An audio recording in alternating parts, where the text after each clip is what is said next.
What's up, y'all? Welcome back to my channel, Just Janai, and today I want to talk to you all about my experience of being pregnant with fibroids. So I'm currently 2 months postpartum. I delivered a healthy baby boy back in October, and I had a total of 3 fibroids while I was pregnant. One was 8 centimeters, and the other 2 were 5 centimeters. So during this pregnancy, well, I had already known about the 8 centimeter fibroid. I found out about that fibroid during my first pregnancy that I miscarried back in 2022. But during that time, it was only 5 centimeters. So from 2022 to 2024, it had grown a total of 3 centimeters. And I'm assuming that's only because I was pregnant and all the hormones and stuff caused it to grow. That's what I'm assuming. I really don't know any other reason why it would have grown on its own. I've been fairly healthy and taking care of myself, so yeah, I don't really know why it would have grown other than the pregnancy. So this go around, I did get a new OB. The first OB I had, she didn't show enough concern for me, especially me being a first-time mom and having fibroids, not knowing that I had fibroids. Her response was, plenty of women have fibroids. She's delivered plenty of women with fibroids and that I would be okay. And that just wasn't enough for me. I wanted extra precautions to make sure that I was okay. So this time around, I got a new OB, and at 7 weeks is when I had my first prenatal care appointment. And then we did the ultrasound. I was able to see baby and baby heartbeat. The ultrasound tech did ask me if I knew that I had a fibroid. I told her yeah, and she asked me did I know if it was rather large. I said yeah to that too, but I was just thinking that it was still 5 centimeters. I didn't know it had grown, an extra 3 centimeters. I didn't find out that until we got back in the room with the OB, and he was reviewing the ultrasound, and he measured it, and he told me it was about 8 centimeters. And he did express concern. He did tell me that he's delivered women with fibroids and they were fine. And he did tell me that fibroids were pretty common, but he wasn't necessarily okay with the size of my fibroid. He did have a little bit of worry just because of how big the fibroid was. So he wanted me to see a specialist my entire pregnancy, which was okay with me because that's what I wanted. I wanted someone that showed care and took the extra precautions to make sure me and baby would be okay. So I did ask, questions about the fibroids. I asked, would it cause any pain? He told me that it could cause pain, but later on down the line, just because the baby starts running out of space, he can start pushing the fibroid or kicking the fibroid or leaning on the fibroid. That can cause a little pain or discomfort, but nothing like too serious. I asked, could he remove the fibroid in the case of a C-section? He told me he would not do that because of how bloody that procedure is. And on top of already, if I was to have a C-section, that would already be a bloody procedure. You wouldn't want to do both of those at the same time, especially with the 8 centimeter fibroid. I also asked, could I deliver vaginally with the fibroid? And that, he told me that depended on the location of the fibroid. So if it was in my canal, in my vaginal canal, that would have restricted baby from passing through. At that point, I would have had to have a C-section. So seeing a specialist is when we determine all those factors, really. So I started seeing a specialist maybe 2 months after my first ultrasound, and seeing a specialist, they really just did ultrasounds, and they were really just checking the growth of baby, watching the fibroid to make sure it wasn't growing, or if it was growing, how much it had been growing. They wanted to make sure that it wasn't impacting baby negatively in any way.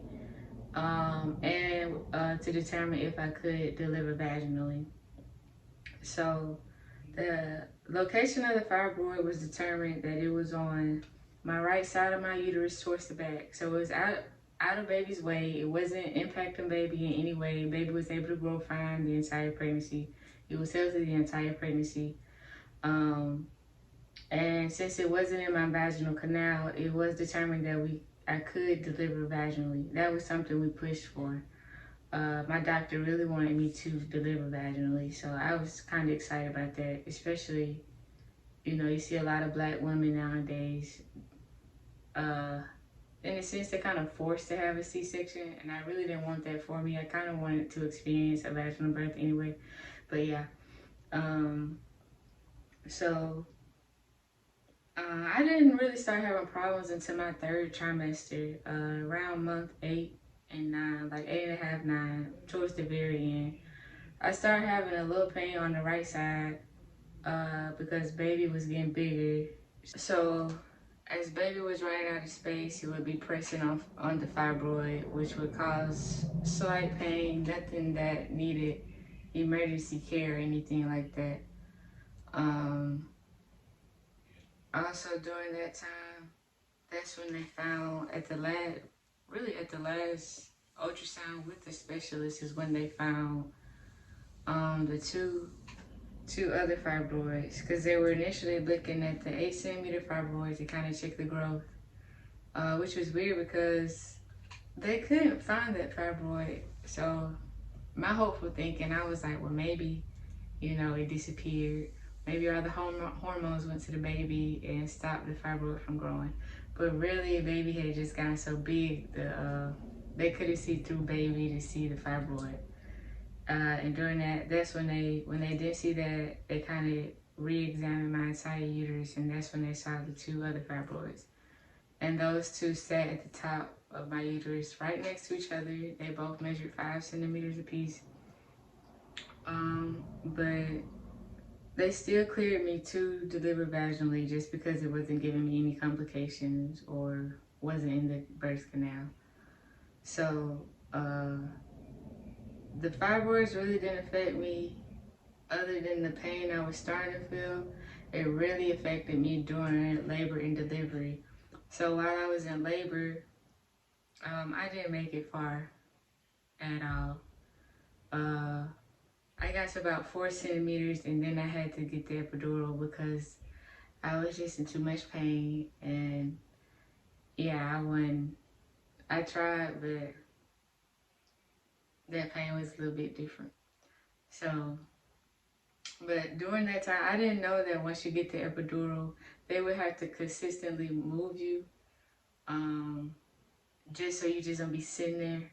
I didn't know that. So once I got the epidural, they were moving me, and I knew something was wrong because of the amount of times they would move me. They would turn me and put me in different positions, like every minute. I wasn't even in a position for maybe like 2-3 minutes, and then they would be putting me in another position. And the entire time I'm watching the monitor, because when they hook you up, you're able to see the baby's heart rate and the contractions that you're having. And it also shows you all your vitals. So the entire time I'm looking at, my vitals and baby vitals. And his heart rate had been about 150 to 160 the entire time, really the entire pregnancy, up until 4 centimeters. And while I was at 4 centimeters is when his heart rate had dropped down to 30. And I knew that was a problem. And once he got to 30, the nurse told me, she looked me dead in my face and she was like, you're going to have an emergency C-section right now. Just because his heart rate had gotten dangerously low. And they couldn't get it back up. That was part of the reason why they kept flipping me, was because his heart rate was consistently dropping and they were trying to get it to come back up, but it just wouldn't come back up. So once it hit 30 is when they rushed me. Well, first a whole group of people came in the room, people I hadn't seen the entire, while I was in the hospital going through labor. I didn't know any of those people. It was just like maybe 15 people that rushed in the room at one time. I knew it was really serious when my OB came in and I could see his face. He said he really didn't want to do this, but he really didn't have a choice.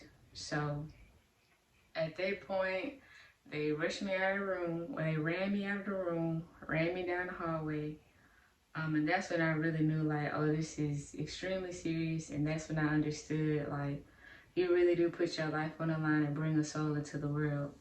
So during that, running me down the hall was enough. That it reminded me of like when you watch a TV series and like they rush somebody to the hospital and like it's a lot of nurses and the surgeon running, to get them to the operation room or whatever.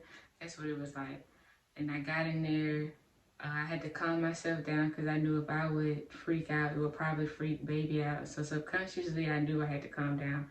And I was very calm, surprisingly.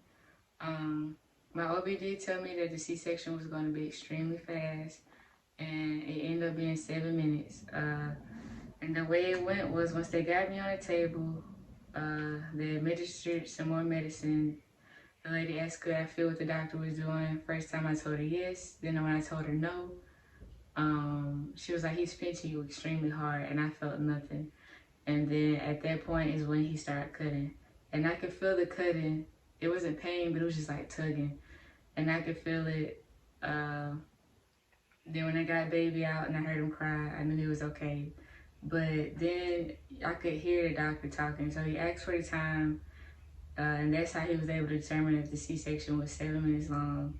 Then I heard him say that umbilical cord was wrapped around his neck pretty tight. So that's why his heart rate had dropped. So he told me that, oh, baby's waking up. I gotta hurry up. Hold on, I'll be back. All right. So when after the C-section, he told me that